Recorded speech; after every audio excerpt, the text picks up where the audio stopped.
엄마 국어입니다. 10분 국어. 2022학년도 6월 평가원 시험 기출 해설 들어갑니다. 현대소설 무사화 학사. 이게 이제 초판본 책 표지였고, 전부 한자네. 옛날 책이라. 자, 하고 싶은 얘기는 일단 뭐냐?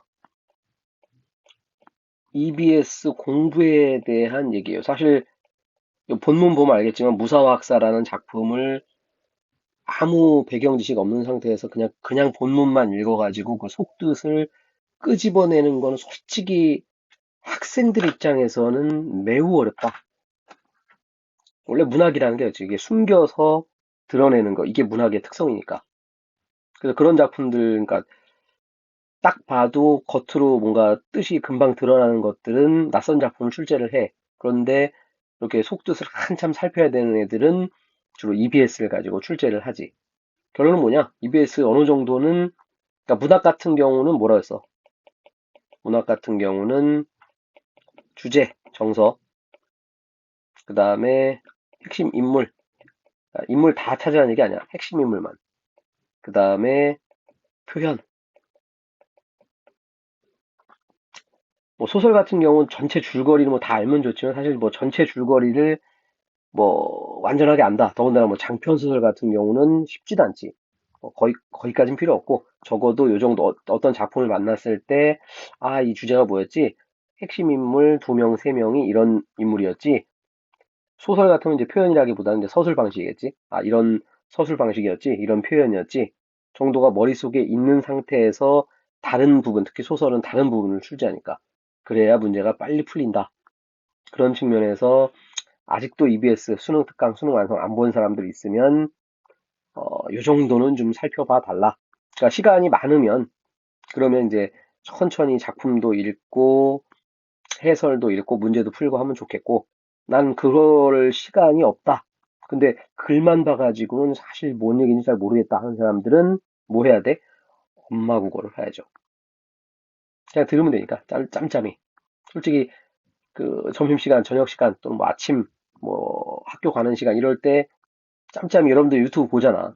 그 유튜브에 맨날 축구 보고 야구 보고 또는 뭐 모델들 쳐다보고 연예인들 쳐다보고 할 시간에 적어도 고3 또는 뭐 N수생이라면 엄마고 같은 경우 틀어놓고 쳐다보면은 도움되고 당연히 문학은 그렇게 도움되는 거고 독서 같은 경우도 사실은 그 읽는 법 자체가 중요한 거거든.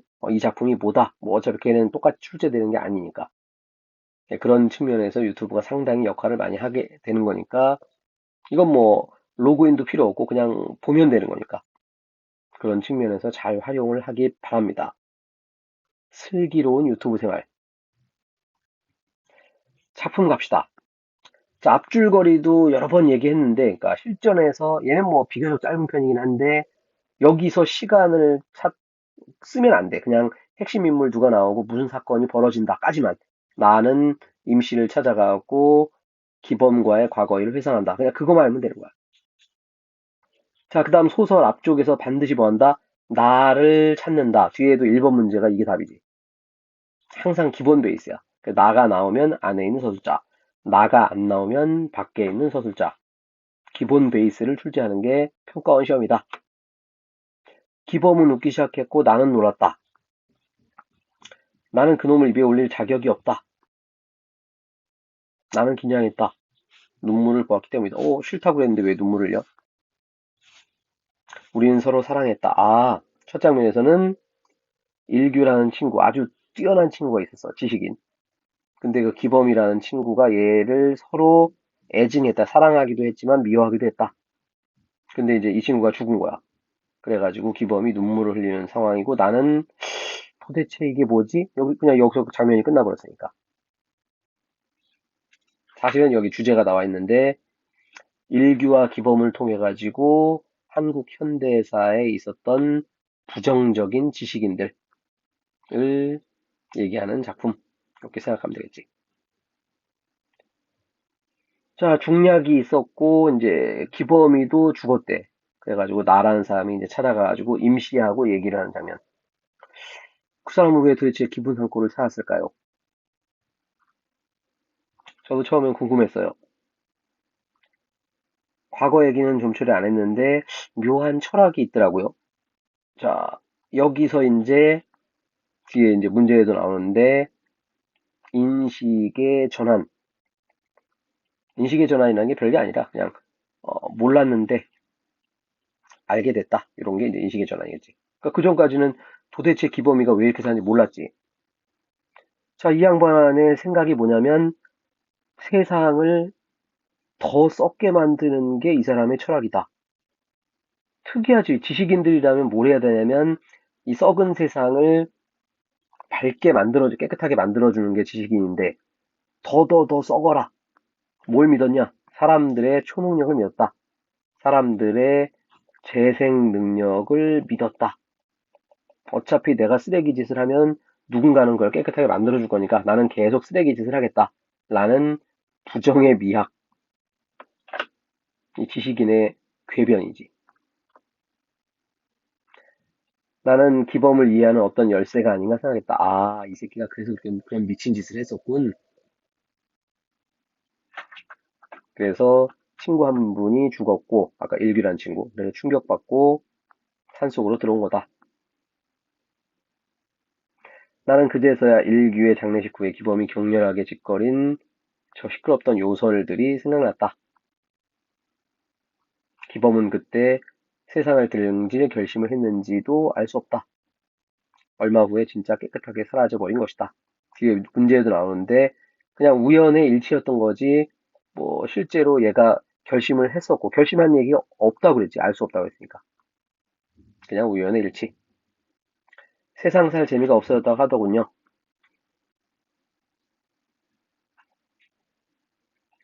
그래서 갑자기 달라진 거요. 그건 과거를 모르니까 잘 모르겠는데 죽기 전까지는 남을 위해서만 살았다. 나는 다시 기범이 짓거렸던 과거의 요설들이 생각난다. 이상한 생각들. 세상을 항상 역으로만 바라보던 그의 난해성이 나를 혼란 속에 빠뜨렸다.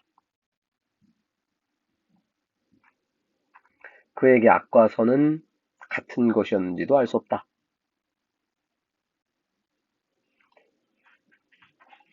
가장 비열한 삶이 가장 올바른 삶을 해체시키는 역설적인 예인 것이다. 솔직히 이 A 부분만 그냥 읽어가지고는 뭔 얘기인지 알 수 없다고. 그래서 아까 EBS를 알게 되면 오일규란 애가 지식인인데 오일규란 애가 지식인인데 무사의 역할. 그러니까 지식인이라면은 세상을 위해 살아야 되는데 위선적인 지식인. 그냥 지 돈 벌려고 자기 지식을 써먹었던 이런 좀 살짝 나쁜 사람. 기범이는 악사, 기생해가지고 살아가는 사람. 이 둘이 한국 현대사의 기생충 같은 인물들이지.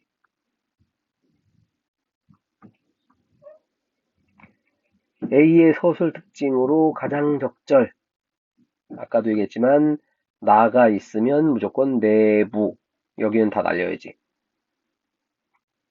그 다음에 그 부분 보니까 기범이는 뭐 착하다, 이상하다 이런 식으로 그러니까 반대말 잘 안 떠오르면 반대말 생각하면 돼. 관념적인 반대말은 구체적 행위.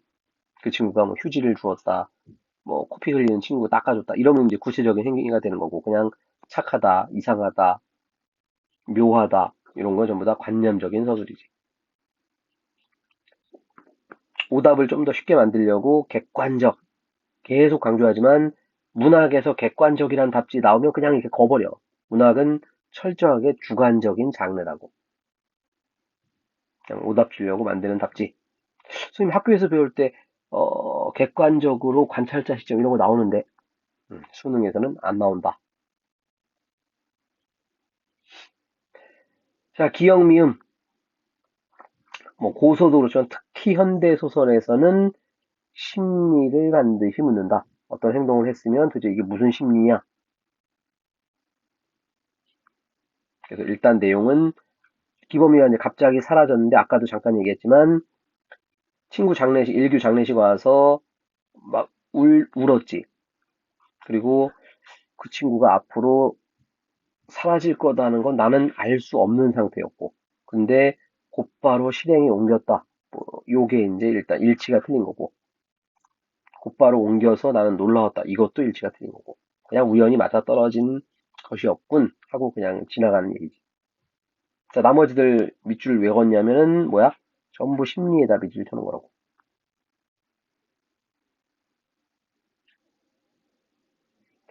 자, 묘한 철학, 과거의 요설, 가장 계속 강조하지 주제라고. 이 글의 주제가 뭐라고?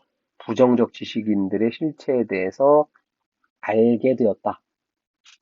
왜 도대체 이 지식인들이 이런 행동을 했는지 처음엔 몰랐는데 나중에 알고 보니까 아, 이 쓰레기들이 이래서 이랬군. 대표적인 게 아마 여러분들은 안 태어났을 테니까 잘 모를 거고, 자, IMF 때 금모으기 운동이라는 게 있었어. IMF라고 아마 들어는 봤을 거야. 그러니까 1997년에 나라가 망했어. 나라가 망했는데 뭐 윗대가리들은 정신없이 자기 재산들 빼돌리기 바빴고, 백성들은 아 이거 안 되겠다. 우리나라 망하면 안 되겠다. 그래서 집안에 있던 돌반지, 뭐 자기 끼고 있던 결혼반지 뭐 이런 거 해가지고 모아가지고 나라를 살리려고. 자, 문제는 이 금모으기 운동을 누가 했냐면 그 당시 재벌들이 앞장서서 했다고.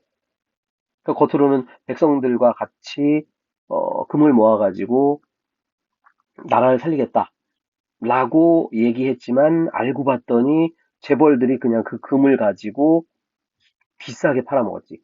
자기들 배불리는 데만 썼다고. 그 당시 98년도에 이제 금모으기 운동을 했었는데 그 당시는 몰랐지. 아, 재벌도 훌륭한 일을 하는군. 나중에 한 10년, 20년 지나고서 알고 봤더니 나라를 망하게 했던 재벌들이 오히려 백성들 피 빨아먹은 얘기였지. 이런 게 바로 인식의 전환. 자, 21번 일단 내용 자체는 문제는 간단해. 문제는 간단하고 일치 문제니까. 자, 기범이는 일규하고 동일시를 평생 했던 사람이야. 일규가 잘 나가는 지식인이었고 기범은 그를 따라가는 사람이었고. 자, 근데 5번 답지 보니까 기범이 일규를 입에 올릴 자격이 없다. 중경심. 얘는 훌륭한 놈이다. 인정. 자, 그런데 사람이 이상한 초능력을 갖고 있다. 이건 동일시하고 아무 상관이 없지.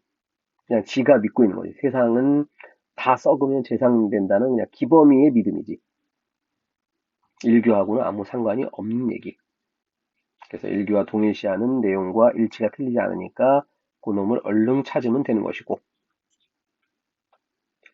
얘는 뭐 일치 문제 쪽보다는 인생의 측면에서 여러분들 살다 보면은 주변에 아마 이런 친구가 있을 거야. 아, 롤모델. 문제는 그걸 너무 집착해가지고 동일시까지 해버리면은 그러면 이제 부작용이 생겨요. 자기 주체성을 어느 정도는 세워야 되고 그다음에 그 주체성을 세우는 과정에서 사회와의 관계.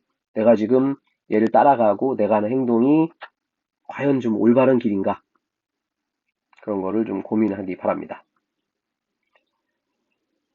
자, 지식인의 올바른 삶에 대해서 노래는 아니고 소설한 무사와 학사라는 작품을 쳐다봤고 청소년들이라면 내가 도대체 어떻게 살아야 될 건가 고민을 좀 해보기 바랍니다. 무조건 돈만 많다고 잘 사는 건 아니야. 구독, 좋아요, 엄마 국어.